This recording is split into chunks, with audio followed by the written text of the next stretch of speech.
Precarious Wisdom, written by Ben-Tzion Spitz, narrated by Jennifer Kahen. Falu, the Jewish scribe, clutched the wine-filled goblet in his left hand as he reclined on the couch.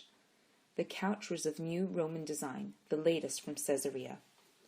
From the salon of his hilltop home on the Carmel mountain, Falu could make out a stream of ships of Phoenician merchants and Roman legionnaires. The boats sailed down the eastern coast of the Mediterranean towards the port city of Ceasaria, the fortress and administrative center of the Roman governor. Falu thought it must be a shipment of iron as he looked at a slow-moving Phoenician boat followed closely by a legionnaire ship. There were only 2 merchants who could afford such a shipment at this time of year, and only one had good enough relations with the Romans to successfully bribe them for an escort. It must belong to Flavius the Golden, the enterprising rascal. Falu slowly flexed the fingers of his right hand. They were permanently stained with more than 60 years of ink. Falu carefully placed the goblet on the small table in front of him with the remains of his lunch, a small piece of fresh pizza bread and some olive oil. He murmured a prayer of thanks to God for the food. He wiped his white beard to make sure there were no drops of wine left. A drop of liquid could ruin his manuscripts. Falu never got drunk, though he loved wine. Today he was copying the prophecies of Jeremiah, which often depressed him. However, the wine gave him a pleasant feeling that inspired him. His manuscripts were always superior after an infusion of strong wine. A staccato knock shook his oaken front door. Before Falu could answer, a legionnaire captain, followed by 2 soldiers, entered his house. "What is the meaning of this intrusion?" Falu stood up and yelled. "Scribe Falu," the captain addressed him while reading from parchment, "you are hereby arrested for your refusal to pay taxes owed to the governor." "I told the tax collector I would have the money next week. I'm still owed money for my last work." Falu pointed at his table piled high with manuscripts. "The tax collector has notified the governor that you have promised him payment for months, and now he is tired of hearing the same story. Your house and possessions shall be confiscated and you will be sold onto the slave market, though I don't expect you will go for much." "This is preposterous. I am a man of standing in our community. I can get the money. I just need a few more days. If you give me a few hours, I can probably come up with the money." "Too late, Jew." The captain nodded to his soldiers. For the first time, Falu noticed the chains they were carrying. At the slave market, no one showed an interest in Falu. Falu was not sure what was more degrading, being offered as a slave or no one wanting him. The auctioneer finally offered Falu as a package deal together with a young, muscular Jewish slave by the name of Ohad. They were bought by a heavy-set man weighed down with gold necklaces, rings, and earrings. His new master's name was Flavius the Golden. Falu's iron chains clanged heavily on the ground with each step he took. He decided that the Romans weren't intentionally cruel, just practically so. Their infuriating utilitarianism and the love of order suffocated life. At his age, Falu was unlikely to try to escape his new Roman master. But he was chained at the ankles just like the young Ohad by his side. Flavius pranced on his pony behind them. "You Jews are curious people," he spoke over their heads jovially. "Your tax collector sold you to me at a pittance. I should come to the Carmel more often to buy slaves." Flavius whistled a merry tune. They walked at an easy pace down from the Carmel to the Mediterranean coast. "Where are we going? How long will we be there?" Ohad whispered to Falu. "We are undoubtedly going to the mansion of Flavius in Ceasaria.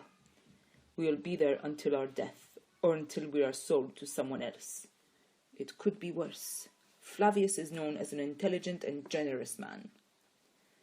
Falu studied the road intently as they approached the outskirts of Ceasaria. "You see those hoof prints, Ohad?" Falu asked. "Those belong to a camel." "Tell me something I don't know," Ohad answered.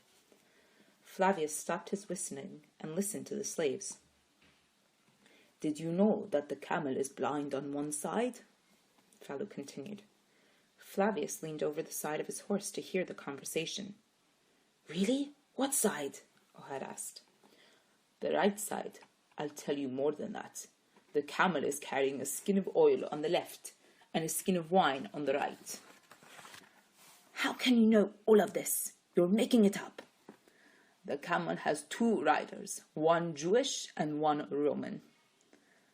"Falu, though I don't know why you are in this predicament, I heard that you are amongst the wise.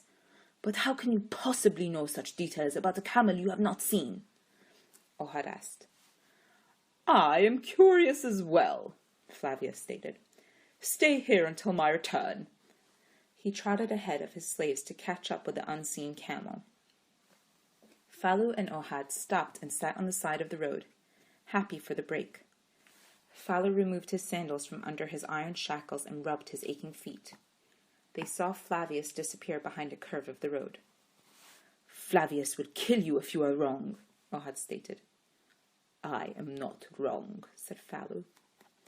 "How can you be so sure of something you have never seen, where you don't even have the evidence of your senses?" "If you are limited just to the world of your senses, yours is a sad existence indeed. Though in this case my deductions are based entirely on what I have seen and know." "Prove it," Ohad demanded. "Our master is about to do so." Falu motioned to Flavius, galloping wildly towards them. "You were right! You were right!" Flavius waved his chubby arms. Flavius dismounted his horse, ran towards Falu, and kissed him on the head. "You were right, my dear Jew. I can't believe it. You must tell me. How did you know? How did you know every last detail? Are you a prophet?" "No, I am a simple Jew, but I will tell you how I knew. It was obvious that the camel was blind on the right because he was only eating from the vegetation on the left.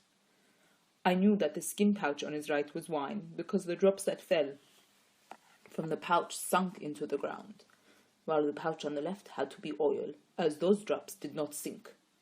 The urine in the middle of the road would have come from the Roman, while the urine on the side of the road would have come from the Jew."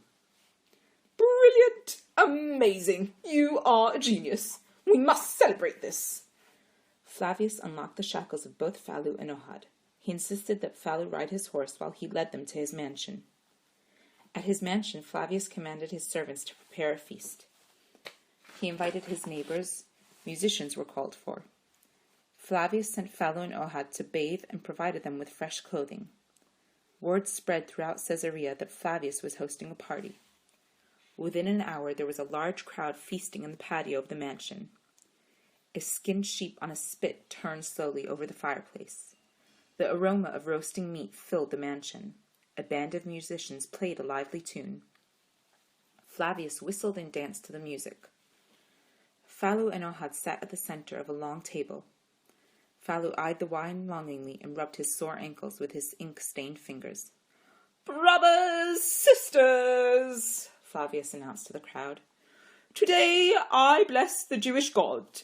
I bless the Jewish God who has given his people uncanny wisdom. Today I was blessed with seeing this wisdom firsthand. This Jew," he pointed at Falu sitting at the place of honor, "demonstrated a genius and an insight I would not have believed possible. They should not be the slaves of any man. I hereby release you and your companion." He pointed at Ohad sitting next to him. Falu and Ohad stood up and bowed their heads to Flavius.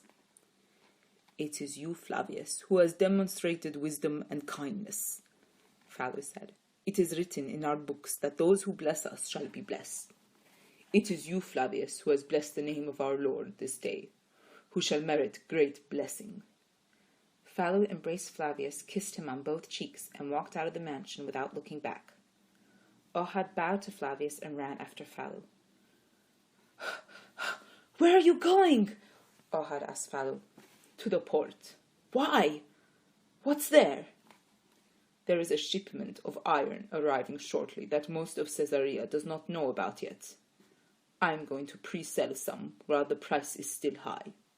Once the shipment arrives and the market is flooded, I'll be able to buy it at a discount." That's brilliant! What will you do with the money? Get out of debt and stay out of debt.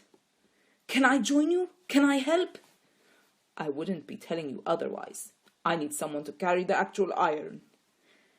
As long as it's not around my ankles, I'll be happy to carry as much iron as you want. Be a slave to no man, Falu said sharply. Least of all to yourself. Do not seek too much comfort. That too can enslave you. I don't understand, Falu. Do you wish to make money or not?